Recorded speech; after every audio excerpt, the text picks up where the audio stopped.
नमस्कार, मैं हूं दिलीप तिवारी और आपके साथ आज एक खास मेहमान हमारे इस प्रोग्राम में जुड़ रहे हैं। उनका नाम है देश के केंद्रीय सड़क एवं परिवहन मंत्री के साथ साथ एमएसएमई मंत्रालय का जिम्मा जिनके पास है। जी हां, नितिन गडकरी। वो ऐसे राजनेता हैं जो दिल से बात करते हैं। राजनीति की अपनी लक्ष्मण रेखा होती है, राजनीति में अपनी मर्यादाएं होती हैं, पार्टी का अपना एक विजन होता है और देश के लिए जो सरकारें तय करती हैं उसकी अपनी एक व्यवस्था होती है। लेकिन नितिन गडकरी न केवल बिजनेस कम्युनिटी को समझते हैं बल्कि देश की जो जरूरतें हैं उसको भी बहुत बेहतरीन तरीके से समझते हैं। और बीजेपी के पूर्व राष्ट्रीय अध्यक्ष के तौर पर मैंने एक पत्रकार के तौर पर जब उनको कवर किया तो मुझे लगा कि हिंदुस्तान के कोने कोने में ऐसे बड़े नेता हैं जिनका विजन न केवल देश के लिए बल्कि पूरी दुनिया के लिहाज से बेहद अहम है। और हमारे साथ खास मेहमान के तौर पर जुड़ रहे हैं नागपुर से सीधे नितिन गडकरी जी। नितिन जी, बहुत बहुत स्वागत है आपका। नमस्कार। मेरा जब पहली बार आपसे वास्ता हुआ था तब इस तरह के सवाल जवाब मेरे होते नहीं थे। पार्टी के आप मुखिया बने थे, आप नागपुर से सीधे 11 अशोका रोड आए थे। आपके बारे में ये कहा जाता है कि जो बात करते हैं वो दिल से करते हैं। राजनेता हमेशा हमने कुर्ते में, जैकेट में और एक अंदाज में देखा है, लेकिन आपको जब हम देखते हैं तो हमको लगता है कि आप सीईओ हैं किसी कंपनी के। तो ये अंदाज शुरू से है या आपको लगता है कि सीईओ रहना ज्यादा फायदेमंद है क्योंकि आप बिजनेस को भी समझ पाएंगे, बिजनेस कम्युनिटी को भी समझ पाएंगे और देश को भी समझ पाएंगे? देखिए, मैं कोई सीईओ हूं ऐसा तो कोई मेरा भी मत नहीं है, पर मैंने बिजनेस मैनेजमेंट का ये किया है, का डिग्री ली है, तो स्वाभाविक रूप से थोड़ा बहुत बिजनेस के बारे में समझता हूं। मेरी रुचि खेती में है और गांव, गरीब, मजदूर, किसान की समस्याओं से मैं जुड़ा रहा हूं। ट्रेड यूनियन में भी काम करने का मौका मुझे मिला और बहुत से करीब 1 लाख से ज़्यादा मजदूर जिस यूनियन के अध्यक्ष थे, सदस्य थे, उसका भी अध्यक्ष रहा। तो एक बार मैं इंटक का अध्यक्ष करके भी चुना गया था बीजेपी में रहकर। पर वैसे सबसे इम्पोर्टेंट चीज़ यही है कि हमारे देश के लिए विशेष रूप से जो BOT, PPP, road construction, public private investment, कुछ मौका मुझे काम करने का मिला है और इसलिए देश की स्ट्रेंथ और वीकनेसेस क्या है इसके बारे में हर समय मैं चिंतन करते रहता हूं, क्योंकि मैं ये मानता हूं कि हमारा देश सुखी, समृद्ध, संपन्न और शक्तिशाली बने और दुनिया की नंबर 1 की सुपर इकोनॉमिक पावर बने। और इसका संकल्प करके हमको चलना होगा। और ये चलते समय निश्चित रूप से मुझे विश्वास है कि समस्या आएगी, अड़चनें आएंगी, तो हम लोग समस्याओं का अवसरों में रूपांतर करें। Conversion of problems into opportunities, not opportunities into the problems. और ये मुझे लगता है कि हम लोग चलते रहे, निश्चित रूप से हम यशस्वी होंगे और अभी जो संकट है थोड़ा सा उसमें से हम निकल जाएंगे, ये मेरा विश्वास है। बाकी तो मैं दिलीप जी यही मानता हूं कि politics is instrument of socio economic reform. हम केवल कोई मंत्री, एमएलए या एमपी बनने के लिए नहीं आए। सत्ता हमको चाहिए क्योंकि समाज को बदलना है, देश को बनाना है, और इसलिए politics is the instrument of socio economic reform, ये कन्विक्शन के साथ मैं काम करता हूं। और मुझे खुशी होती है कि आप जैसे लोगों के साथ बात करते हुए छोटी छोटी बातें समझ आती है, ग्रास रूट पर की समझ आती है, और वही बात मैं रखने की कोशिश करता हूं। नितिन जी, मैं आज इस भूमिका में हूं कि मैं आपका निंदक नीरज राखिया की भूमिका भी निभाऊंगा, क्रिटिक के तौर पर भी आपसे सवाल करूंगा, और दूसरा उन लोगों का दर्द मैं आपके साथ रखना चाहता हूं। मैंने कुछ लोगों से बात की है तो वो रखूंगा। सबसे बड़ी जो चुनौती इस वक्त आपके सामने है, पूरे देश के सामने, आपकी सरकार के सामने है कि वो एमएसएमई सेक्टर जो करोड़ों लोगों को रोजगार देता है वो डिस्ट्रेस में है। ये किसी सरकार का किया हुआ नहीं, कोरोना ऐसी महामारी है जिसने पूरे दुनिया में तबाही मचाई है। लेकिन आज के दौर में आपके पास क्या रोड मैप है कि वो लोगों का रोजगार बचा पाएं, वो लोग अपनी कंपनियों को बचा पाएं और जो डिस्ट्रेस है उसको भी कम कर पाएं? क्योंकि आपने एक तरफ कहा है कि किसी को हटाना नहीं है, सैलरी भी देना है और उनको अपने आप को बचा के भी रखना है। ये कैसे संभव है? देखिए, पहली बात तो ऐसी है कि एमएसएमई हमारे देश के इकोनॉमी का सबसे मजबूत आधार है। हमारे जीडीपी में 29% कंट्रीब्यूशन एमएसएमई की हमारी इंडस्ट्री करती है। हमारे देश का 48% एक्सपोर्ट एमएसएमई से होता है और अभी तक 11 करोड़ लोगों को जॉब एमएसएमई ने क्रिएट किया है। तो एमएसएमई हमारे लिए बहुत ही महत्वपूर्ण है और आने वाले समय में हमारे को एक्सपोर्ट बढ़ाना है, इंपोर्ट कम करना है और रोजगार की क्षमता बढ़ानी है। तो ये उसी समय संभव होगा जब कैपिटल इन्वेस्टमेंट देश में आएगी और उसके कारण ही रोजगार निर्माण होगा। और रोजगार निर्माण होगा तो निश्चित रूप से गरीबी दूर होगी, बेरोजगारी दूर होगी और देश भी सुखी समृद्ध संपन्न बनेगा। और इसलिए स्वाभाविक रूप से एमएसएमई हमारे लिए महत्वपूर्ण है। और ये भी बात आपकी बिल्कुल सही है कि इस समय एमएसएमई बहुत संकट में है और इसका कारण यही है कि पहले ही एमएसएमई काफ़ी समस्याओं का सामना कर रही थी। विशेष रूप से एमएसएमई इंडस्ट्री जो गवर्नमेंट सेक्टर में है, सेंट्रल गवर्नमेंट, स्टेट गवर्नमेंट और गवर्नमेंट अंडरटेकिंग और मेजर इंडस्ट्री को जो छोटे छोटे लोग जो माल सप्लाई करते हैं उनका समय पर पेमेंट नहीं मिलता, अटक के रहता है। उनके लिए वो तो ऑक्सीजन जैसा है और ये अमाउंट बहुत बड़ी है। और इसलिए अभी मेरे 15-20 दिन से मैं जो इंटरेक्शन कर रहा हूँ अलग अलग बिजनेस ऑर्गेनाइजेशन के साथ, इंडस्ट्रियल एसोसिएशन के साथ, तो पहले मैंने सभी बड़े उद्योगपतियों को ये रिक्वेस्ट की कि आप पहला काम अगर कुछ करिए तो जो छोटे लोग हैं उनके पैसे तुरंत दीजिए। दुर्भाग्यवश राज्य सरकार, भारत सरकार और उनके अंडरटेकिंग में भी बहुत बड़े पैसे फंसे हुए हैं। अगर ये पैसे उनको मिल जाएंगे तो मार्केट में लिक्विडिटी आएगी। हमने और एक निर्णय किया है कि ये संकट में 31 मार्च में ही मैंने पार्लियामेंट में हमने 6 लाख एमएसएमई को रिस्ट्रक्चर किया था बैंकों ने। फिर हमने वो मुदत 31 दिसंबर तक बढ़ाई और मेरा विश्वास है कि करीब 25 लाख एमएसएमई इसमें रिस्ट्रक्चर होगी। दूसरी इंपॉर्टेंट बात है कि हमारी सरकार ने विशेष रूप से जो एमएसएमई है उनके लिए 20% वर्किंग कैपिटल बढ़ाने की बात भी की है। और इसके साथ साथ जो हाउसिंग लोन है, बिल्डिंग लोन है, इंडस्ट्री का लोन है जिसको हम टर्म लोन कहते हैं, इनको सबको 3 महीने के लिए डिफर पेमेंट भी कराया है। जो जीएसटी और इनकम टैक्स के रिटर्न्स है जो इनके छोटे लोगों के हैं वो तुरंत मिलने चाहिए, तो 5 लाख रुपए के रिटर्न तुरंत देने के बारे में भी निर्णय हुआ है। इसके अलावा बहुत से निर्णय हुए हैं, पर ये सब करते हैं प्रधानमंत्री जी ने 1,80,000 का पैकेज जाहिर किया है। प्रधानमंत्री जनधन योजना में जिनके अकाउंट है 35 करोड़ लोगों के, उनके अकाउंट में भी पैसे हमने जमा किए हैं। हमने हमारे अनाज के भंडार खोल दिए हैं ताकि कोई भी अनाज के कारण भूखा न मरे। देखिए फिर भी और कमियां हैं, और जैसे मैंने 20 दिन बात की लोगों से तो बहुत से बातें सामने आई और मेरे डिपार्टमेंट के लेवल पर हमारे टीम ने उसका एनालाइज किया और उसके बाद में हमने वित्त मंत्री जी को हमारे रिकमेंडेशन भेजे, प्रधानमंत्री को भेजे। वो घोषणा करने वाले ऐसा मुझे पता चला है। अब ये निर्णय करना उन्हीं के नेतृत्व, उनके हाथ पर ही होगा, पर मुझे लगता है कि निश्चित रूप से हमारी सरकार और आदरणीय प्रधानमंत्री जी इस एमएसएमई के लिए, छोटे उद्योगों के लिए, मजदूरों के लिए, इनके सबके तरफ ध्यान करते हुए निश्चित रूप से अच्छा निर्णय करेंगे, ऐसी उम्मीद है। और जल्दी ही ये मुझे लगता है कि ये निर्णय हो जाएगा। नितिन जी, एक जो बड़ा अहम सवाल आता है कि अगर मैं एक फैक्ट्री को चलाता हूं तो मेरे लिए मुझे अपने जो लेबर है, जो ऑफिशियल्स हैं, जो सिस्टम है, उसको भी दुरुस्त रखना है, उसको बचा के रखना है। कई जगह ऐसी कंडीशन आ गई है कि सरकारों ने ढील तो दे दी है, लेकिन बहुत से ऐसे मुश्किलें आती हैं कि कहीं कोई कंटेनमेंट एरिया है, कहीं कोई रेड जोन है, तो वो भी एक प्रॉब्लम आएगी।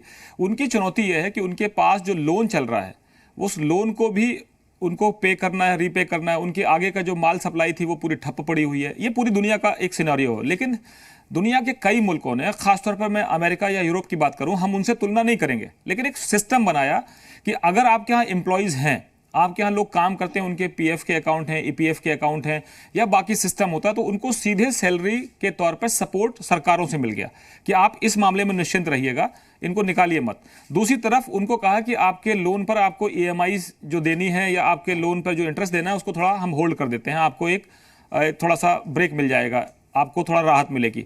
इसके अलावा उन्होंने जो डिस्ट्रेस में जाने वाली कंपनियां हैं उनको बचाने के लिए बैंकों को निर्देश दिए हैं कि इनको थोड़ा सा आप लोन फाइनेंस करें। जो आप कह रहे हैं कि प्रधानमंत्री जी का अधिकार है वो ऐलान करेंगे, फाइनेंस मिनिस्टर को आपने रिकमेंडेशन भेजी है। मैं जानना चाहता हूं कि कारोबारियों ने आपसे ये कहा, गुहार लगाई कि साहब हम तो मुश्किल में हैं, हमने 1 महीने की सैलरी दे दी, दूसरे महीने की सैलरी देने की स्थिति में है नहीं, लेबर सारी जा चुकी है, लोग अपने अपने घरों को भाग रहे हैं, ये फैक्ट्रियां रीओपन कैसे होंगी, हम कैसे खड़े होंगे, हमारे तो दोनों पैर बंद गए।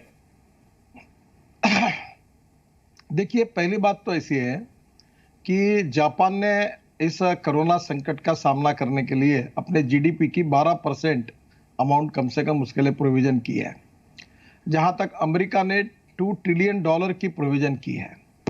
पर एक बात दिलीप जी याद रखिए कि जापान की इकोनॉमी और अमेरिकन इकोनॉमी, इसमें बहुत हमारी इकोनॉमी इसमें बहुत अंतर है। सबसे इम्पोर्टेंट चीज़ यही है कि आज सभी लोग अड़चन में हैं। हमारे एमएसएमई अड़चन में है, हमारे मजदूर माइग्रेंट हैं वो निकल गए, उनको खाने की स्थिति में अड़चने हैं, बेरोजगारी से वो भी बहुत ही सामना कर रहे समस्याओं का। हमारी बैंक स्ट्रेस में है, वो भी बड़ी चैलेंज से चल रही है। हमारी कुछ राज्य सरकारें जिनको अगले महीने में तनख्वाह देने के लिए पैसे नहीं है, और भारत सरकार का भी रेवेन्यू ड्रॉप हुआ है। तो अड़चने सबके लिए है। हमें यही करना है कि सबको साथ लेकर आगे चलना है, कोई फिसल न जाए, सबको संभाल कर, जैसे अटल जी ने कहा था कि कदम से कदम मिलाकर चलना होगा। हम सब स्टेक होल्डर कदम से कदम मिलाकर चलेंगे, किसी को गिरने नहीं देंगे, किसी को फिसलने नहीं देंगे, और सब एक दूसरे को संभाल कर आगे निकल जाएंगे इस संकट से। यही हमारा प्रयास है। और इसलिए जो भी प्रॉब्लम्स आपने सामने रखे हैं, उन सब प्रॉब्लम को हम एड्रेस भी कर रहे हैं, हम लोगों से बातचीत भी कर रहे हैं। और सबसे इम्पोर्टेंट चीज़ मैं आपको बताता हूँ दिलीप जी, इसमें सबसे बड़ी बात कौन सी है कि पॉजिटिविटी और आत्मविश्वास, सेल्फ कॉन्फिडेंस, ये बहुत इंपॉर्टेंट है। निगेटिविटी से फ्रस्ट्रेशन, निराशा आएगी।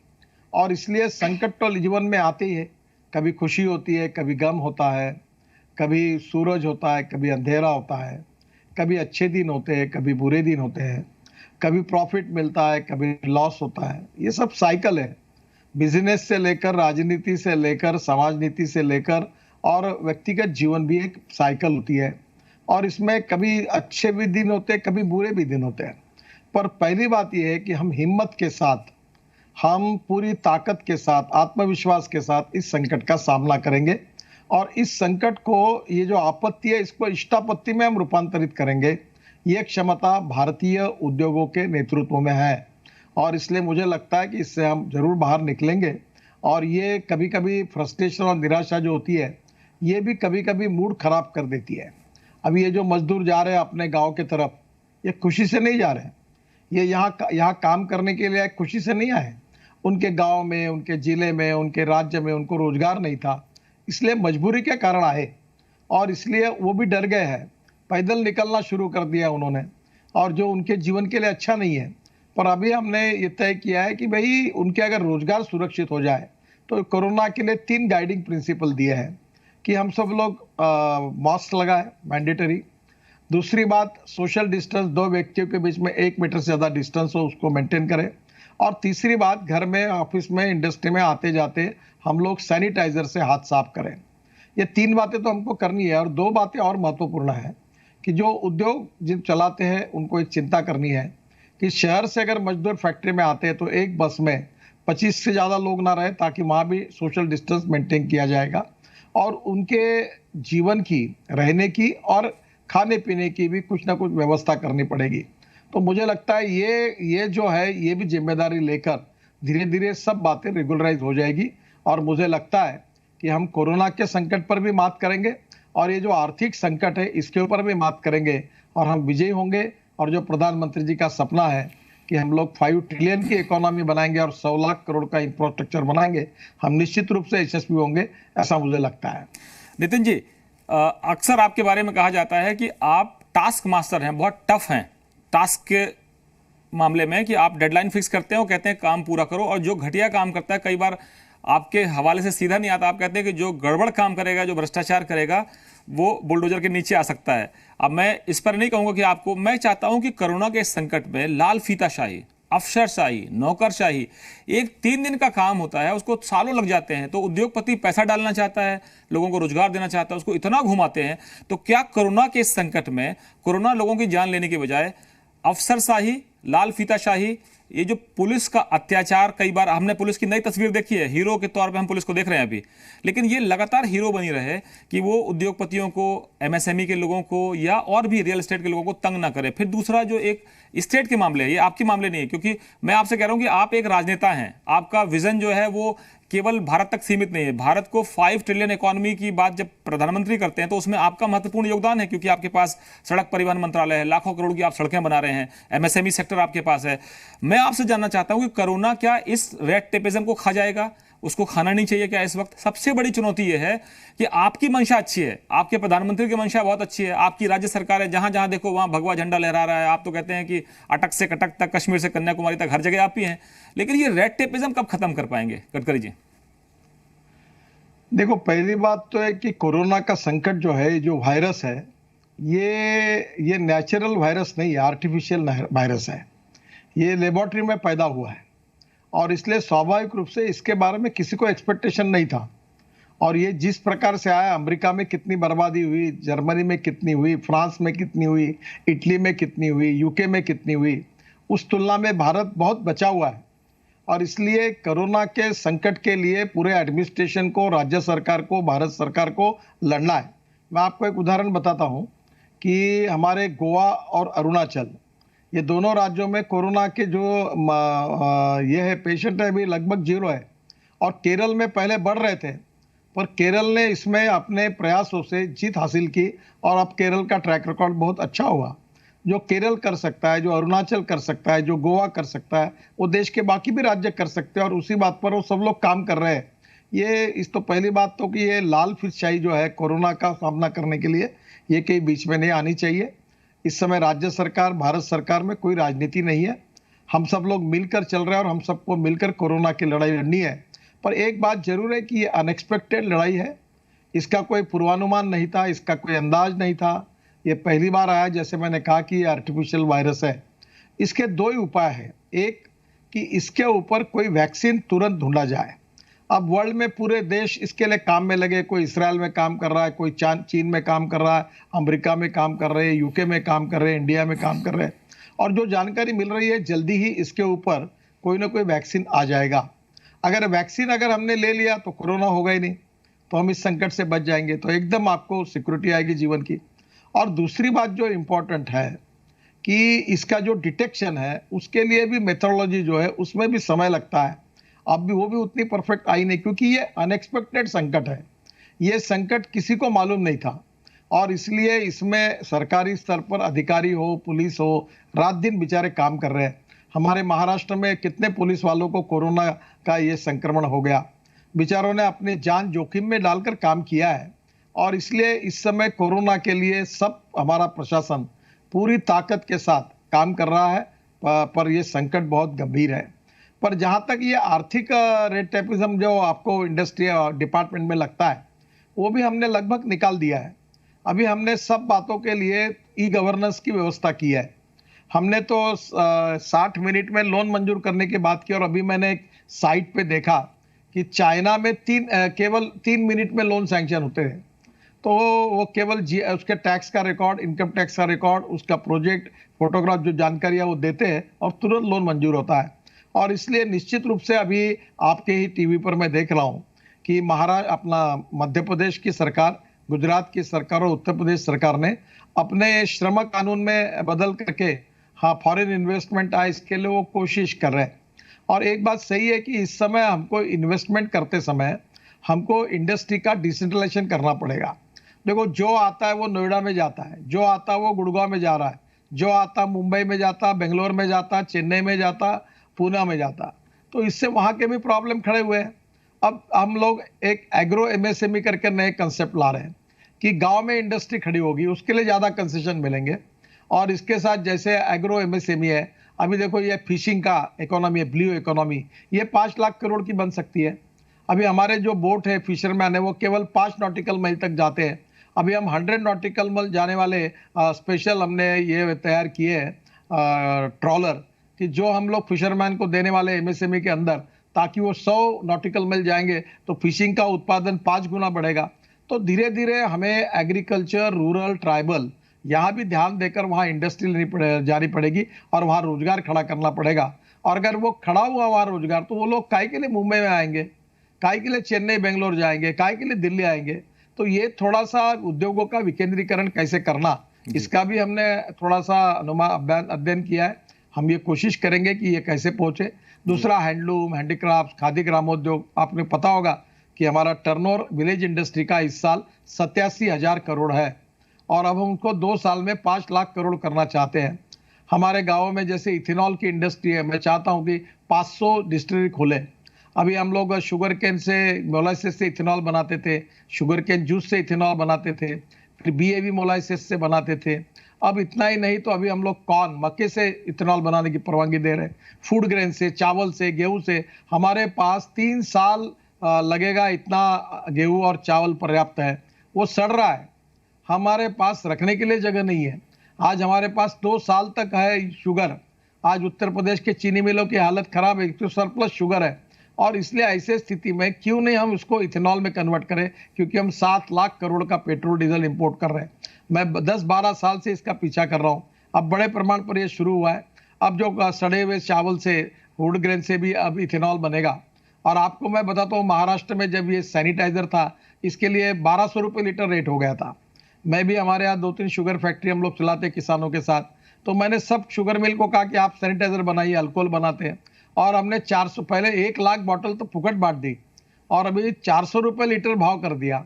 और इतना सरप्लस सैनिटाइजर हुआ है कि मैंने पीयूष गोयल जी को रिक्वेस्ट की कि अब इसको एक्सपोर्ट करने की परमिशन दो, क्योंकि प्रोडक्शन बहुत बढ़ गया।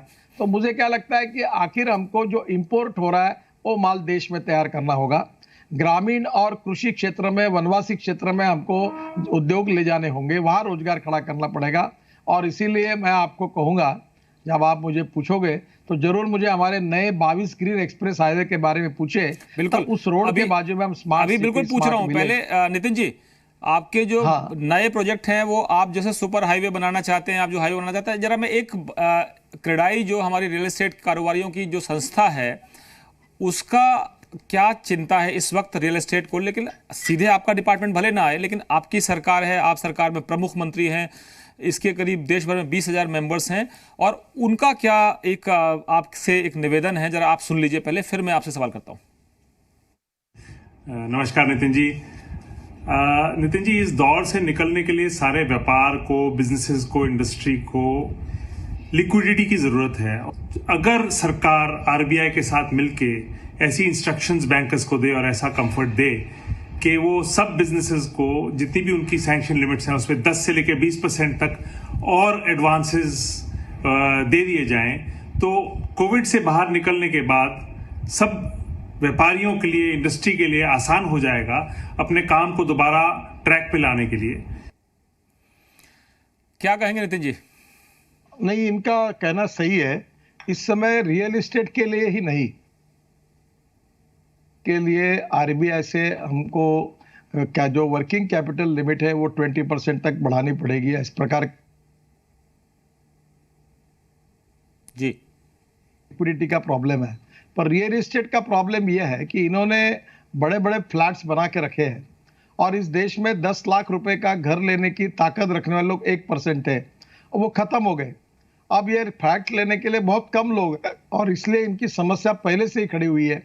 अब इन्होंने low cost housing, affordable housing, smart village, जिसमें 5 लाख 7 लाख रुपए का घर बने 10 लाख के अंदर, और गांव में भी लो कॉस्ट मटेरियल, अच्छा क्वालिटी का यूज करके, हम कोई क्वालिटी के साथ कॉम्प्रोमाइज न करते हुए 400 स्क्वायर फुट के छोटे छोटे घर बनाए, स्मार्ट विलेज बनाए, तो पोटेंशियल है और इसमें निश्चित बिजनेस भी है।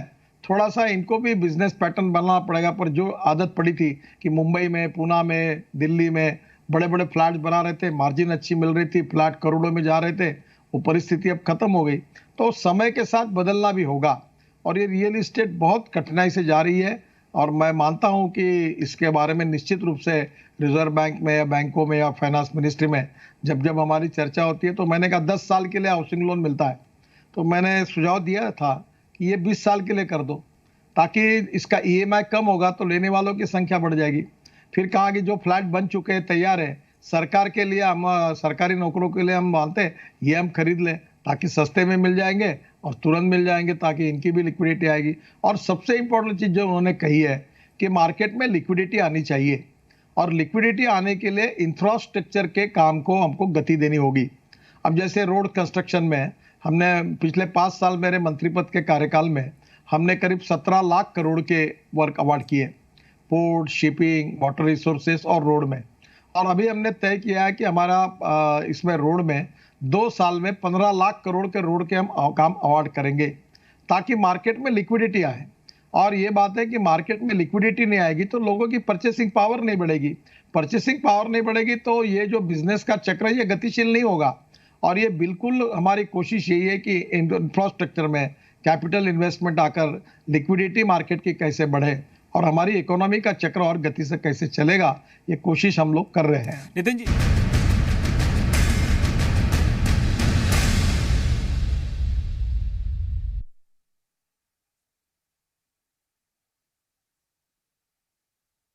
ग्रीन कॉरिडोर जो आप बना रहे हैं, मैं आपसे जानना चाहता हूं कि जब आप काम करते हैं, जो आपका अंदाज है और जो बिजनेसमैन जो चाहता है कि भाई साहब ये लाल फीताशाही खत्म कर दीजिए, क्योंकि बहुत से प्रदेशों में आपकी सरकारें हैं, वहां पर भी वो संकट से जूझते हैं। ऐसा नहीं मैं कह रहा हूं कि ये बीजेपी की सरकारें इसलिए लाल फीताशाही, मैं कह रहा हूं कि जो बिजनेसमैन के सामने सबसे बड़ी चुनौती है, एक तो लाल फीताशाही से परेशान रहता है, दूसरा वहां पर जो उनसे खाने वाले, लूटने खसोटने वाले, चाहे वो कोई हो, वो चाहे वो अपराधियों की एक पूरी गैंग हो या अंडरवर्ल्ड, अब तो वो खत्म हुआ है, लेकिन कुछ लोग स्थानीय स्तर पर उसको परेशान करते हैं। तीसरा वो परेशान रहता है, अपने आपस की लड़ाई झगड़े से परेशान रहता है कि इतनी मुकदमेबाजी हो जाएगी कि वो प्रोजेक्ट ही आगे नहीं बढ़ेगा। इसके बाद जो सबसे बड़ी चुनौती उसके सामने है कि जो 3 दिन का काम है वो सालों अटकता है और उस पर तमाम तरह के कानून लागू होते हैं। जो लोग काम नहीं करते, जो आपने अभी कहा कि एमपी की सरकार ने, यूपी की सरकार ने, गुजरात की सरकार ने बड़े बदलाव किए हैं जो लोग मानते हैं कि क्रांतिकारी बदलाव होंगे, लेकिन अगर लाल फीताशाही ने फिर शिकंजा कस दिया तो बदलाव कागज में रह जाएंगे। देखिए, पहली बात तो ऐसी है कि लाल फीताशाही तो मोदी जी आने के बाद काफी बड़े प्रमाण पर गई है। अभी जैसे मैं आपको बताता हूं कि मैं 17 लाख करोड़ के काम अवार्ड कर चुका हूं पिछले 5 साल में। हमारा बजट शिपिंग में 800 करोड़ का था और हमने सागरमाला करके प्रोजेक्ट लिया था, वो 6.5 लाख करोड़ का था। और मुझे बताते हुए खुशी हो रही है कि आज वो जो प्रोजेक्ट है वो कम से कम हमने 6.5 लाख करोड़ के काम किए और केवल 800 करोड़ का बजट था। पोर्ट के जो प्रॉफिट्स है वो 7,000 करोड़ हुए और निश्चित रूप से इतना बहुत बड़ा बदल हो गया। तो मुझे क्या लगता है, लाल फीताशाही को बदलने में मोदी जी की सरकार ने बहुत बड़ा इनिशिएटिव लिया है। रेट टैबिज्म को हम निकाल देंगे, ई गवर्नेंस को लाएंगे और जो इंस्पेक्टर राज है उसको पूरी तरह खत्म कर देंगे और निश्चित रूप से भ्रष्टाचार जो सबसे बड़ा हमारे जड़ है, जो हमारी समस्या है, इसको उखाड़ कर फेंकेंगे। पूरी ट्रांसपेरेंसी के साथ, time bound, result oriented, corruption free, ऐसी सरकार, यही हमारी सबसे बड़ी विशेषता है और यही हम इसके लिए निश्चित रूप से आपकी बात से मैं सहमत हूं कि ये लाल फीताशाही को हम उखाड़ कर फेंकेंगे। हम मंत्री हैं, हम पॉलिसी डिसीजन लेंगे, हम ले सकते हैं और अगर हम इसमें आग्रह करेंगे तो निश्चित रूप से काम हो सकता है और काम हम कर सकते हैं। और मुझे लगता है कि निश्चित रूप से देश की तस्वीर बदलने के लिए, देश की इकोनॉमी को मजबूत बनाने के लिए रेट टैपिज्म को हटाना चाहिए। आपकी बात बिल्कुल सही है और हम सब उसके लिए कटिबद्ध हैं। जी नितिन जी, एक बात और आती है कि उद्योगपति की चिंता ये होती है कि हमने उद्योग लगा दिया, हमने पूरी व्यवस्थाएं कर दी, सब कुछ नियम कानून के तहत कर दिया, खुदा ना खास्ता कोई हादसा होता है तो सीधे तमाम ऐसे नियम थे कि सीधे मुकदमा जो है उस व्यक्ति पर होगा जिसने इन्वेस्टमेंट किया है, जिसने इतने लोगों को रोजगार दिया। तो उसकी चिंता यह है कि हमने पूरा ढांचा खड़ा किया, हमने नीचे का सिस्टम, मजदूरों से लेकर अफसरों तक का पूरा एक सिस्टम खड़ा किया, जगह जगह की अलग अलग परिस्थितियों के हिसाब से, लेकिन हमको विलेन बना दिया जाता है और ऐसा लगता है कि जैसे सारी समस्या की जड़ हम ही है।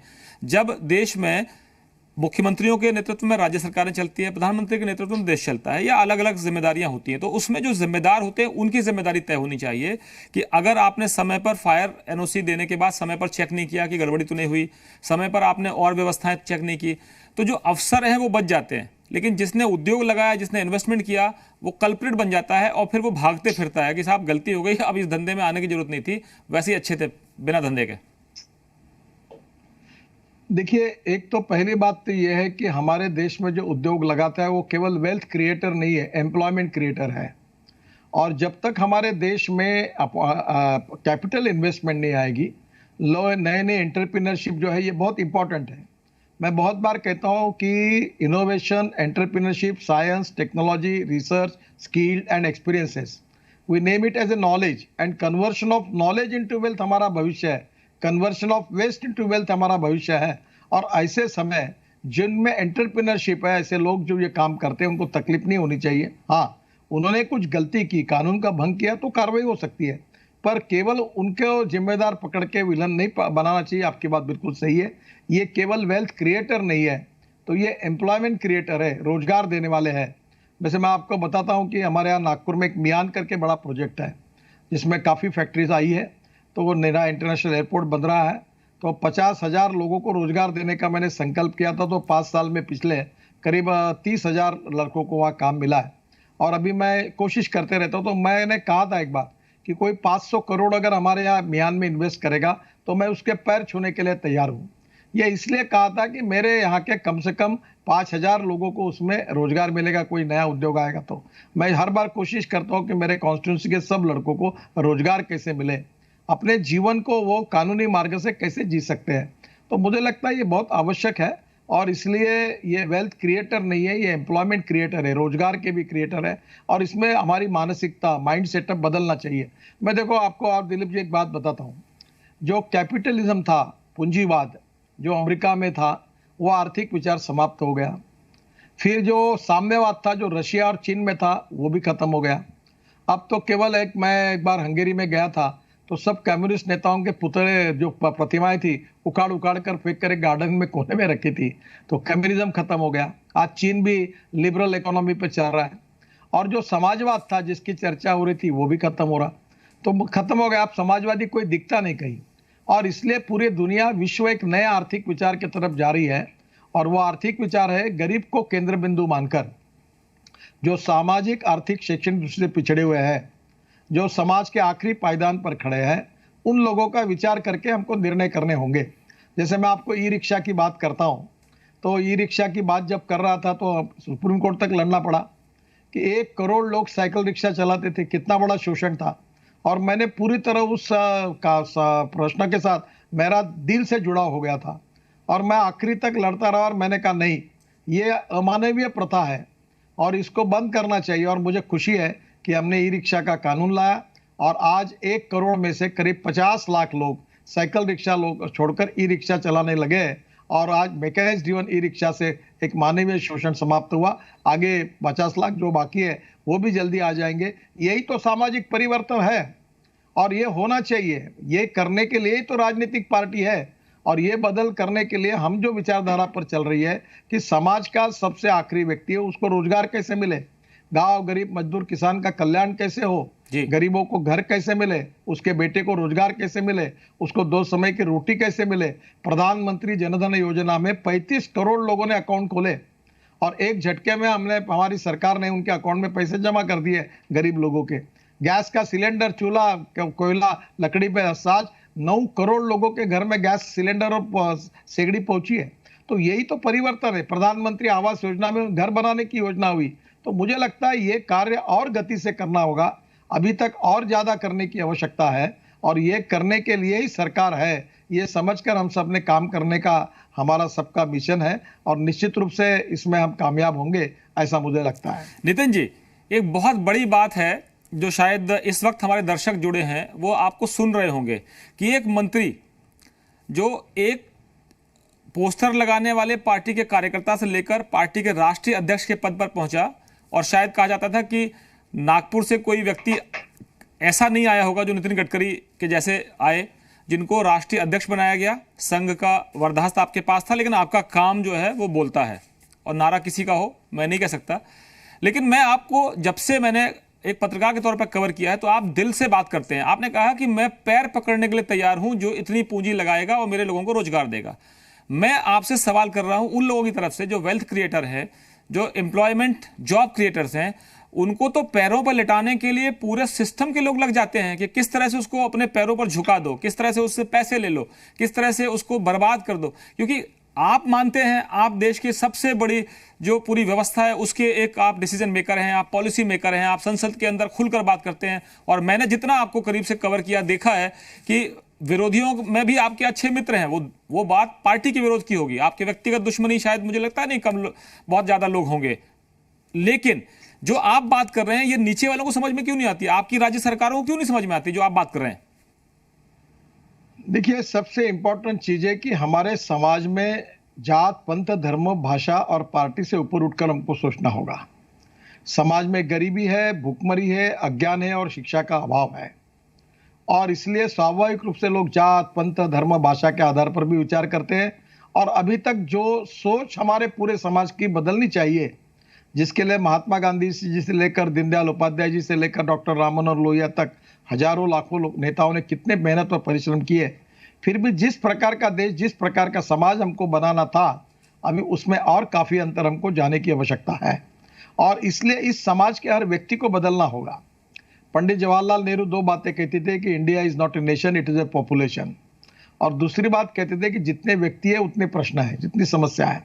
और मुझे लगता है कि हमारा कार्य सब लोगों को हम बदलेंगे, उनको एक सही सोच आएगी, सही दिशा आएगी, सही विजन आएगी, तो निश्चित रूप से देश में ये जो परिवर्तन की प्रक्रिया है ये निश्चित रूप से गतिशील बनेगी और निश्चित रूप से हम समृद्ध, संपन्न और शक्तिशाली देश में रूपांतरित होंगे।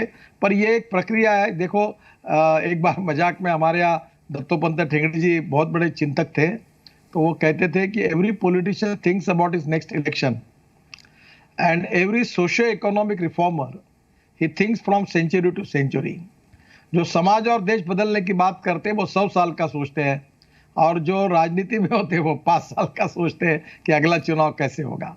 तो मुझे लगता है कि हमको देश के लिए, समाज के लिए सोचकर राजनीति करनी होगी और निश्चित रूप से इसमें बदल आएगा।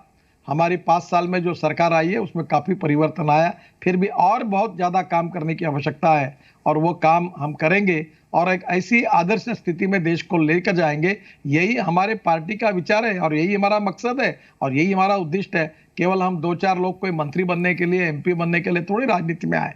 हमको समाज और देश को बदलना है, इसीलिए आए हैं और इसके लिए हम आखिरी तक अपने जीवन के काम करते रहेंगे। और जब तक ये हासिल नहीं होता तब तक पीढ़ियों से पीढ़ियों तक हमको चलना होगा और लोगों को साथ लेकर चलना होगा, यही समझकर हमको काम करना होगा।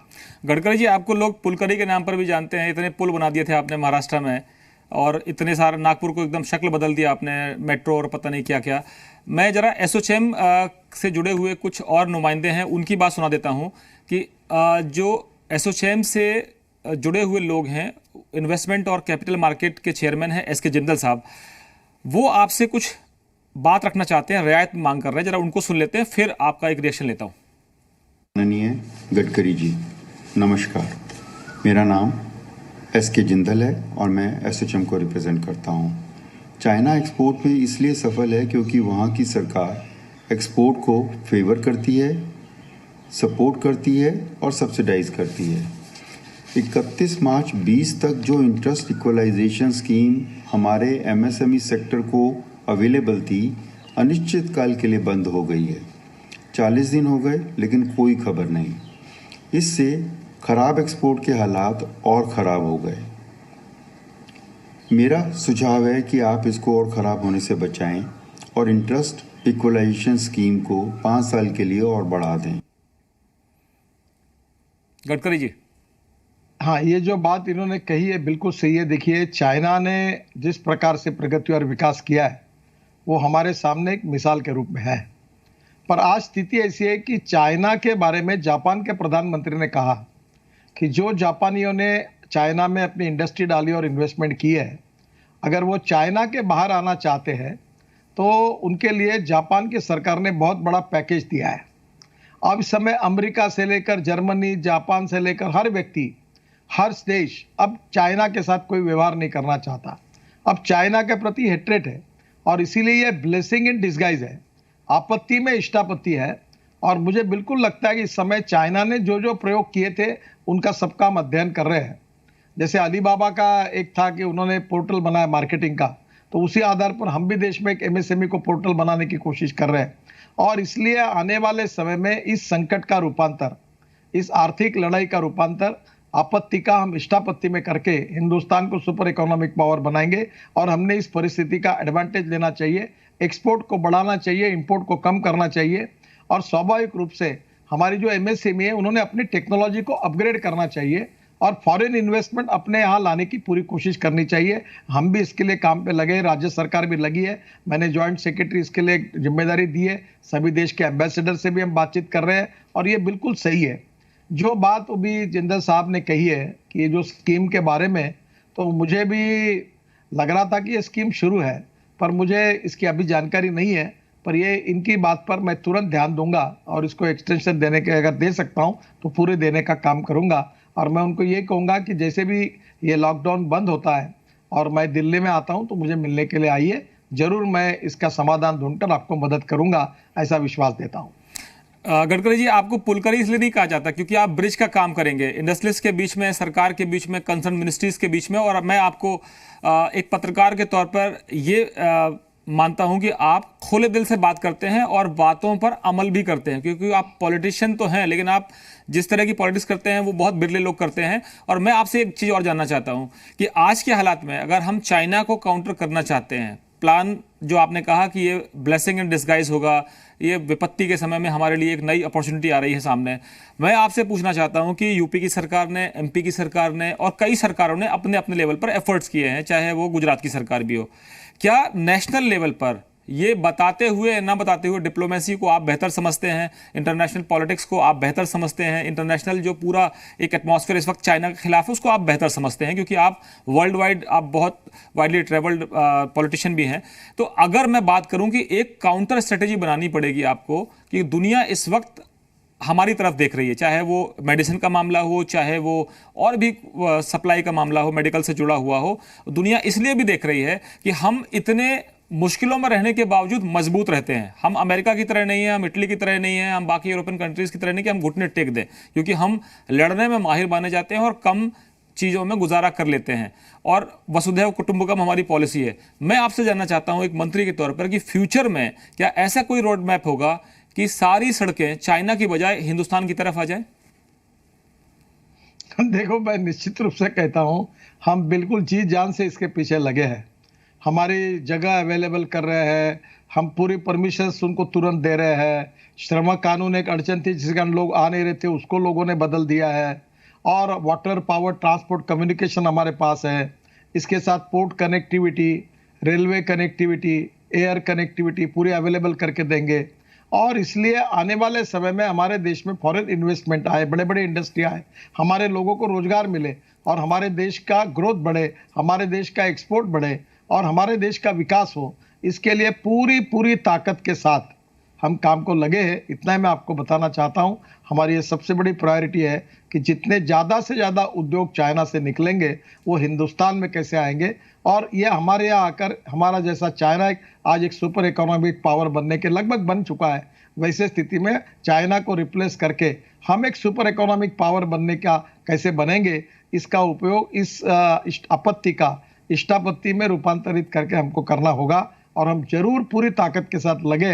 इतना ही मैं कहना चाहता हूँ, ज़्यादा बात करना उचित नहीं होगा, पर ये इसके पीछे हम सब लोग लगे हैं, ये आप विश्वास रखिए। जी, हम बिल्कुल समझते हैं, क्योंकि आपको काम करना है जो साइलेंट एंड सिंगिंग, बहुत हल्ला शोरगुल नहीं करना है उसमें, क्योंकि आप इसके चैंपियन हैं, आप इसके मास्टर हैं, क्योंकि आप इसको बेहतर समझते हैं। और डिप्लोमेसी में कुछ चीज़ें आपको सीक्रेट भी रखनी पड़ेंगी, क्योंकि आपका राइवल भी बहुत काउंटर एग्रेसिव होगा, अटैक करेगा। एसोचैम के पूर्व चेयरमैन अनिल अग्रवाल भी आपसे कुछ कहना चाहते हैं, उनको सुन लेते हैं, फिर आपका जवाब लेता हूँ।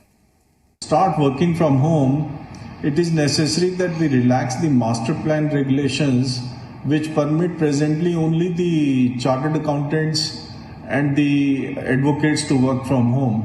So therefore it is necessary that a notification is issued by the Government of India which permits the MSME units to work from home, and they make small offices in their drawing room or a street floor or a basement. Nitin ji, एक नई demand है, नया idea है कि जब घर में बंद ही है, लॉकडाउन ही है, तो फिर कुछ नया क्यों ना कर लें?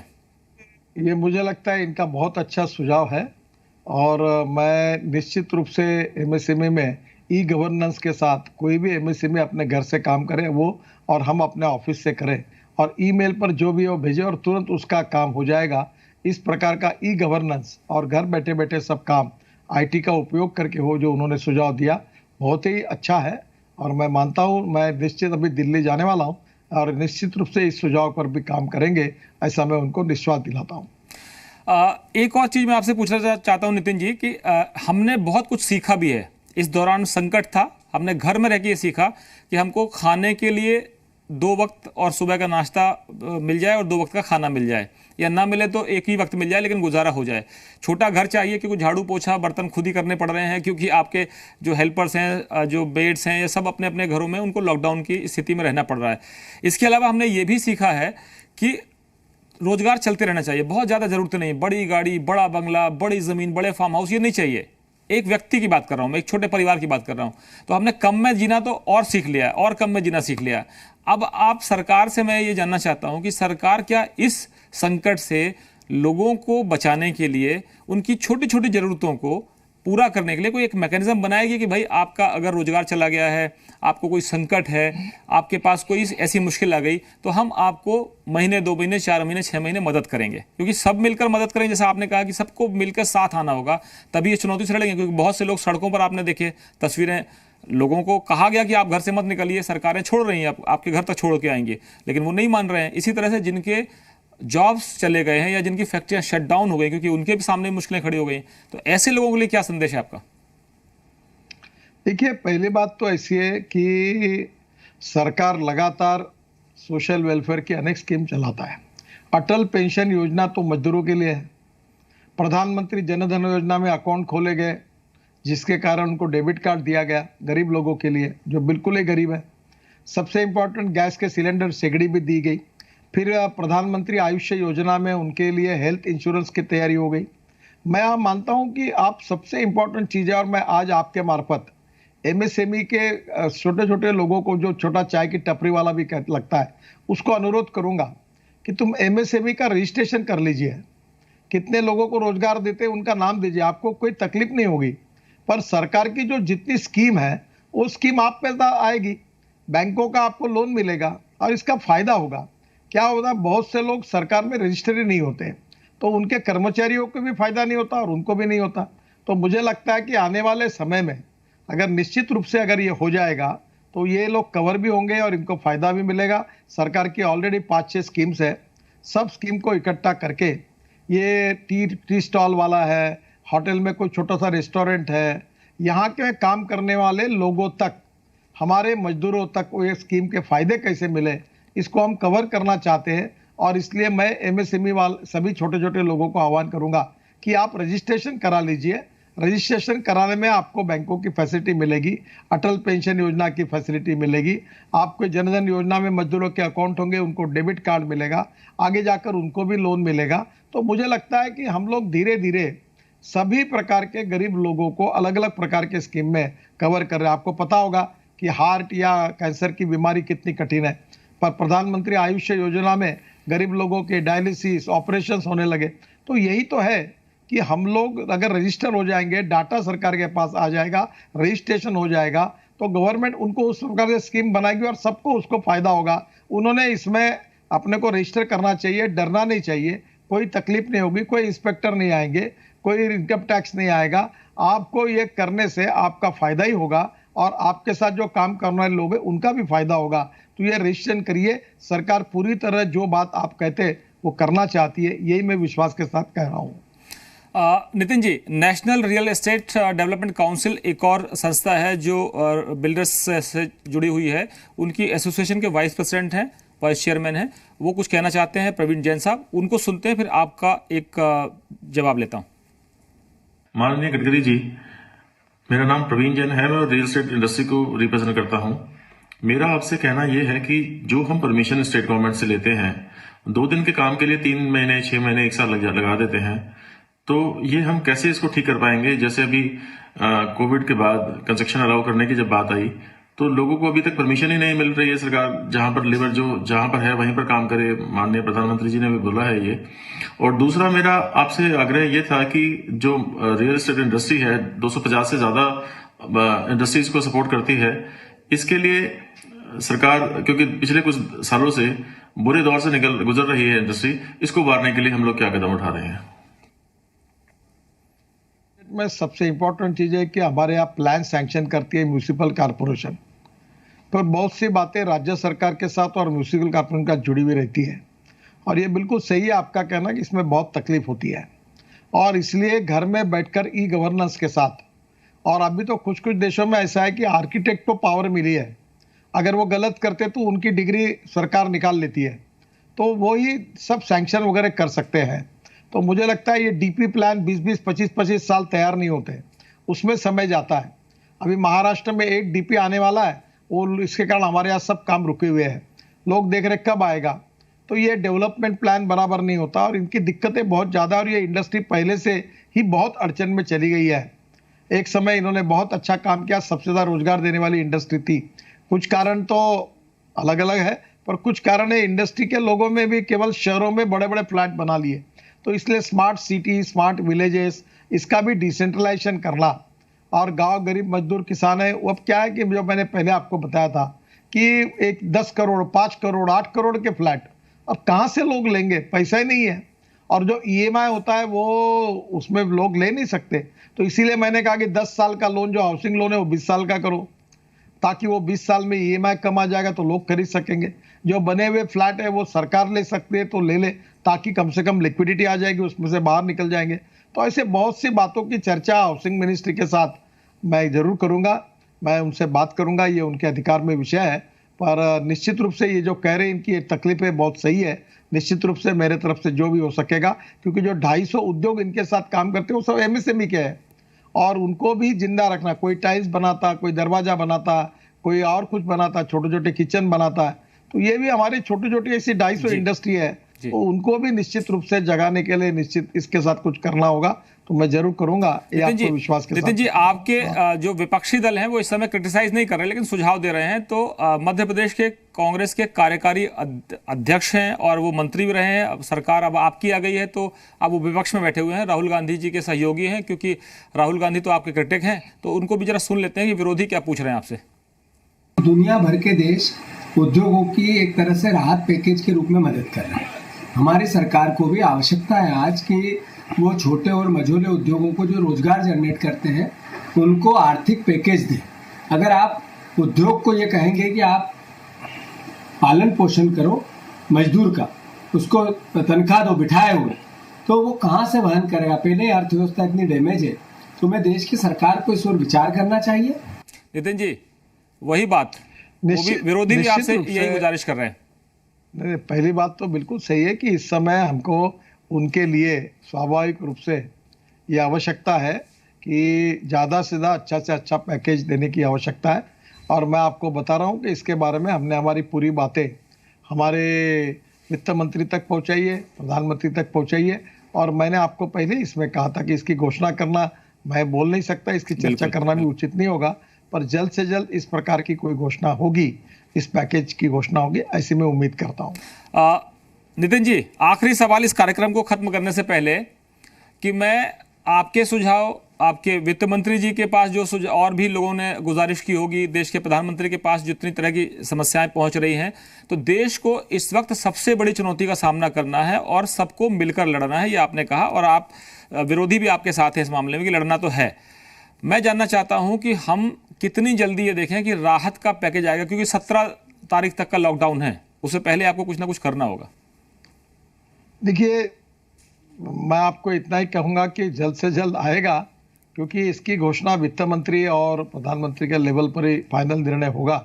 और निश्चित रूप से मैं भी उम्मीद कर रहा हूं कि वो जल्द से जल्द आएगा। इतना ही मैं कह सकता हूं, इससे ज़्यादा तो मैं नहीं कह सकता। बिल्कुल, बहुत शुक्रिया। और हम उम्मीद करते हैं कि आप जैसे मंत्री जो देश की अर्थव्यवस्था को न केवल रफ्तार देंगे बल्कि आधार भी देते हैं। आपके पास एमएसएमई जैसे मंत्रालय हैं, आपके पास सड़क एवं परिवहन जैसे मंत्रालय हैं, जिस पे हमारी अर्थव्यवस्था फर्राटे से दौड़ पाएगी, क्योंकि आने वाला समय बहुत चुनौतीपूर्ण है। तो अगर आपकी सड़कें मजबूत होंगी तो देश मजबूती से चल पाएगा। बहुत शुक्रिया नितिन जी, हमसे बातचीत करने के लिए।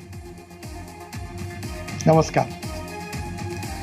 तो आपने सुना, देश के सड़क परिवहन और एमएसएमई मंत्री बेबाकी से अपनी बात रखते हैं, खुलकर अपनी बात रखते हैं, और जो उद्योगों की चिंता उसको बहुत ही अच्छे से समझते हैं। ये ज़रूरी है कि जैसे मंत्री नितिन गडकरी हैं, वो कहते हैं कि जो रोजगार देगा, जो पैसे इन्वेस्ट करेगा, हम उनके पांव पकड़ने के लिए तैयार हैं। लेकिन ये सबको समझना होगा, सभी राजनीतिक दलों को समझना होगा, पूरी ब्यूरोक्रेसी को समझना होगा। और मुझे उम्मीद है कि ये चर्चा सुनकर सब इस बात पर अमल ज़रूर करेंगे। बहुत शुक्रिया।